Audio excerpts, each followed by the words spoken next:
Alright, so Wayne, what is the American dream?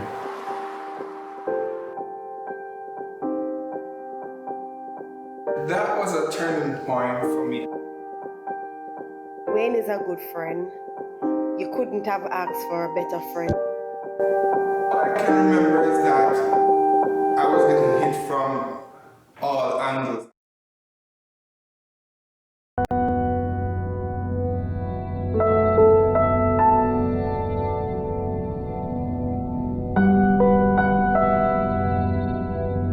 What made you leave Jamaica and come into the States, actually?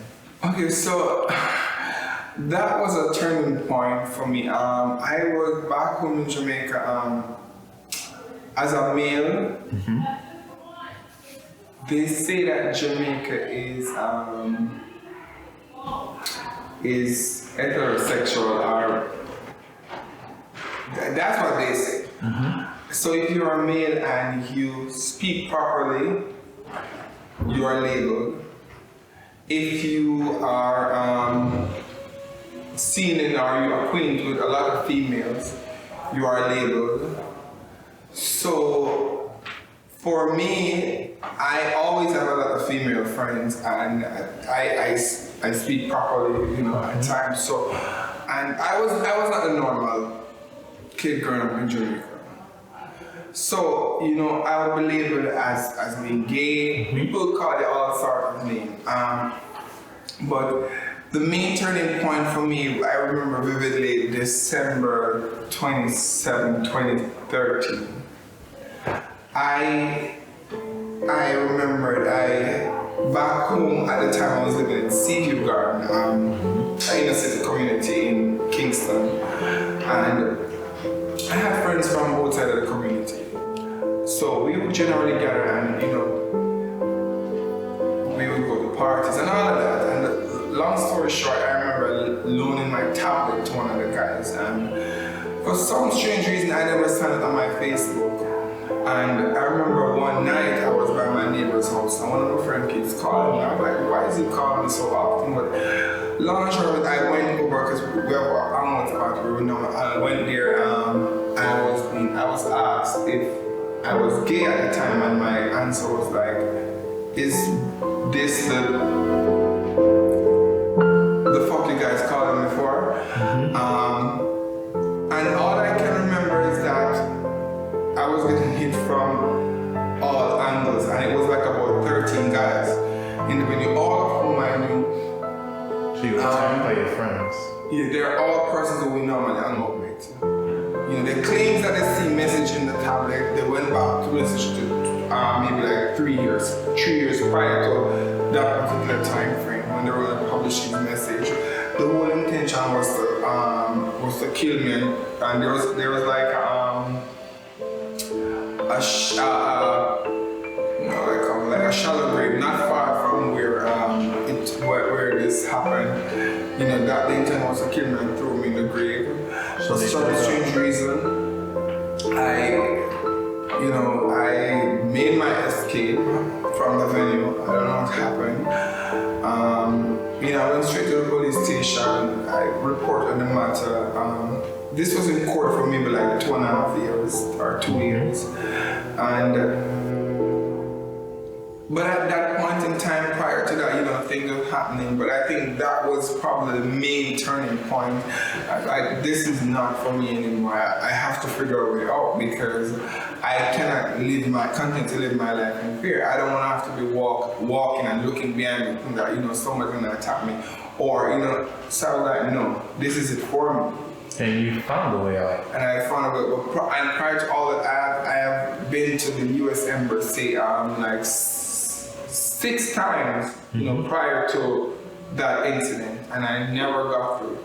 And it so happens that when I joined my new team, in December 2015, I should say, and we were going to the cheerleading world championship in 2016, they asked me if I wanted to, go towards, and I said, sure. And from there, never forget April 14, 2016 was when I actually go into the embassy and I got the visa, and from there was this history. So yeah, you got into the States through cheerleading after, you said 6 attempts? Multiple attempts, yeah. 6 attempts, and all of them like were rejected. Finally getting into the States, you mentioned before that you went to live with your friend. Your friend in Brooklyn, I think? Yes. So I came to the States April 2016, for cheerleading. We spent like 5 days on cheerleading world championship, which was normally in Orlando, Florida. So I went back to Jamaica again, still living in fear. When I came here in 2016, in August of 2016, my intention was never to go back to Jamaica at a point in time. My mom got sick. There was no one else to really take care of her, and I had to make the decision that, I had to go back. I had to go. And after 3.5 months, because I came here in August and I went back in December, that was 2016, and I was there. And I think one of my friends died in December 20. One of my friends died in December 2017. And when he died, I was like, you know what? No, this is no more of this. I was living with one of my best friends, Michael Peters. Michael came overseas in August, and I decided I am leaving in short order. So maybe like 3 weeks after Michael left, I left Jamaica and never looked back since. That was in 2017. All right, so your first couple of years in the States, when you are officially here, just tell us about the transition a little bit as far as... So, being here from when I first came to New York in 2016, I was here for 3 months. I was kind of, familiar somewhat with the city and, what it's like. When I came here in 2017, it wasn't all that strange to me. But as time goes by, you start to see a lot of different things, changes you experience. As I said, I get to ride the train more often because I have to be going on my own. And you see people homeless, sleeping on the train. You hear people like this, they're living in shelter. I never knew what shelter was at the time, I knew, back home, if you say going to the shelters, maybe like when we have a hurricane and the persons have to evacuate their home, the government will have this big shelter. So now, it's just like, you hear everybody saying that they are living in the shelter, and so everything just starts, it's like, what's happening? Is this really America? But again, I came here with a plan. I knew what I wanted to achieve when I came here. So all that's happening around me, I just still try to stay focused, to actualize my full potential. Because at the end of the day, I never want what's happening around me to really, get in the way. And I can tell you, I remember one point clearly. I think it was when. February of 2018, I was at the point where I was like, you know what, I can't manage this anymore. I'm going back home. Cost it what it will, even though I knew my life was in jeopardy. And I remember buying a ticket, a one-way ticket back to Jamaica that Saturday night, and I cried. And I called one of my friends and I was telling him, and he was like, okay, so you think if we go back home, things gonna get better? What do you think is gonna happen? You came here for a reason. What actually led you to making the decision? It's just like I went into this depressing mood. Okay. Was it because of just... But this is all that was just happening at that time. Your mental well-being? It's not a case where I was being mistreated or anything like that. That was not the case. But it's just that my mentally, I just felt drained. I felt drained. It's like I was not ready. I was not prepared for what, for what I was experiencing. And when I spoke to my friend, he was like, do you think that going back home is going to change the situation? It's not going to. You might just the day when you step off that plane might just be the last day you live. And I talked to my best friend with whom I was living, Anthony Thomas, and it was the same sentiments that was shared. I was like, Wayne, fight through because you came here for a reason. And I can see that 3 years later, I don't regret that decision because a lot has happened for me since then, and all in a positive light. And when you first came here, as far as like what you wanted out of this, what did you, in your head at least, what did you want? One of the biggest things for me when I decided that I'm coming to America, I'm not going to come. College was a priority. It was an education. What did you want to study? It was always a priority for me. What did you want to study? Ultimately back home, prior to me coming here, I was doing accounting. But prior to even accounting, there were two professions that I always wanted to. I always wanted to become a doctor or a lawyer. So, but as I said, in later years, I started doing accounting, so I fell in love with accounts. So when I came here, I said accounting that's it for me. That's where I want to. That's what I want to do. My first school experience here in America was the Brooklyn Adult Learning Center, and that was maybe like a walking distance from where I was living in Brooklyn. Because at the time, we in the Caribbean, we had an exam what we call Caribbean Examination Council, we call it CXC.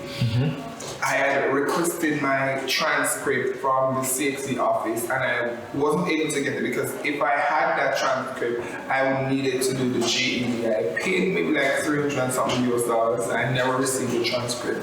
And I said, what, let me go ahead with the GED because in spite of not getting it, I'm not gonna allow that to stop me.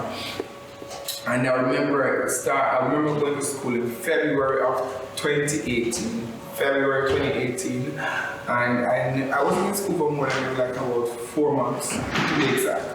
Because if I'm not sure if you're familiar with how the GED system works in New York in particular, there are 5 areas that you are tested on. And if you take all 5 one time and you pass 4, you cannot retake the other one until 60 days after. And I took 3 and I passed all 3 one time, and then I took 2 months later, I took the other 2, I passed 1, and I took 2 more months to do the next one.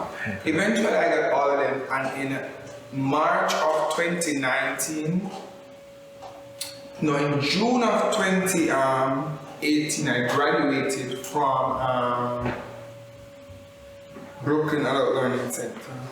Okay. In March of 2019, I applied to BMCC. I remember applying to 5 colleges, and I think I got accepted in 3. And BMCC, in March of 2019, I applied to start fall, which is August. And from there on, it's just been going on. Tell me about just more things that sort of led you to like realizing that this American dream is like basically the two-headed sword that you sort of mentioned. Okay, so the two-headed sword that I said to you before is just like, one, they show you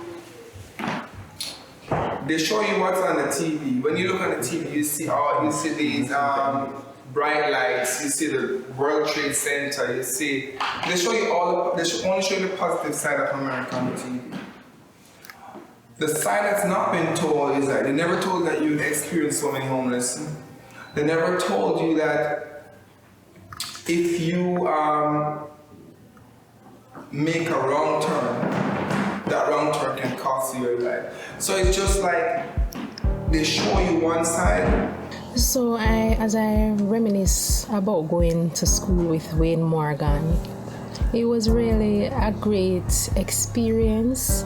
He was really one of those persons who was interested in his work, in his academic. Wayne was so helpful and so involved in his school life. Yes, everybody knew Wayne. I have known Wayne Morgan for about 8 years now. We first met when he joined the Camperdown cheerleading team. We have been good friends ever since. Wayne is such a great person and he's very easy to talk to. So I have known Wayne since 2005.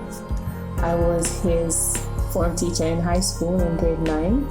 And first impression, he was very hardworking. He got along with practically everybody in his class.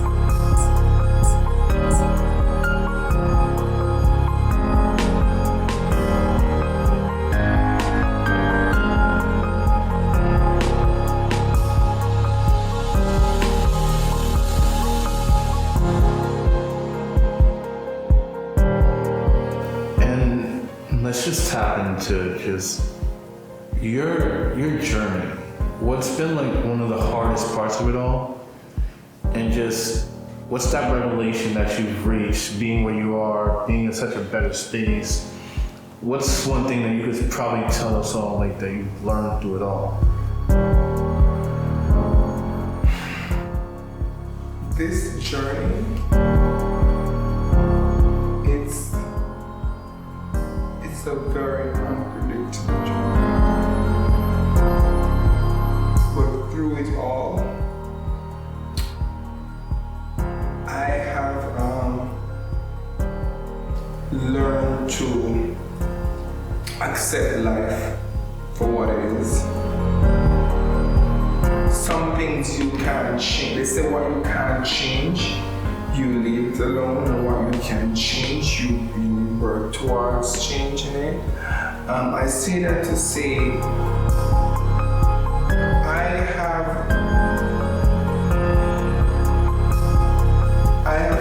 have come to appreciate who I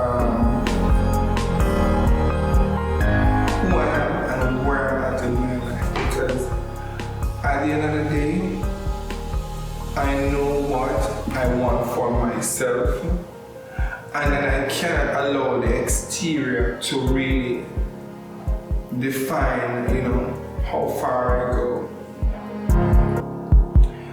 People are going to say what they mean, whether it's the truth, whether it's the lie. They're going to say. But at the end of the day, you can't allow no one to tell your story for you. I am the writer of my story, and I am the narrator, and I am going to tell my story like I see fit, like I know best, because at the end of the day, no one knows you best than you know yourself. Let them say what they want to, because when the day of reckoning comes, they are not going to stand before.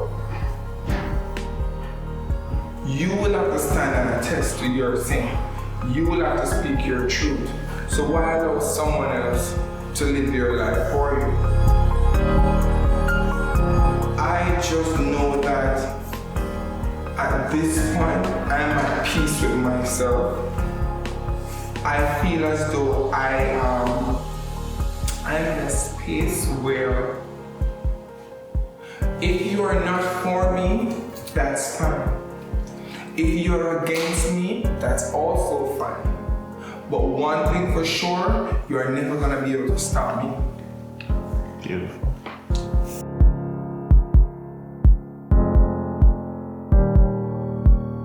Wayne Morgan is one of Marty's stars. My memories of Wayne goes back to when he was in fourth form.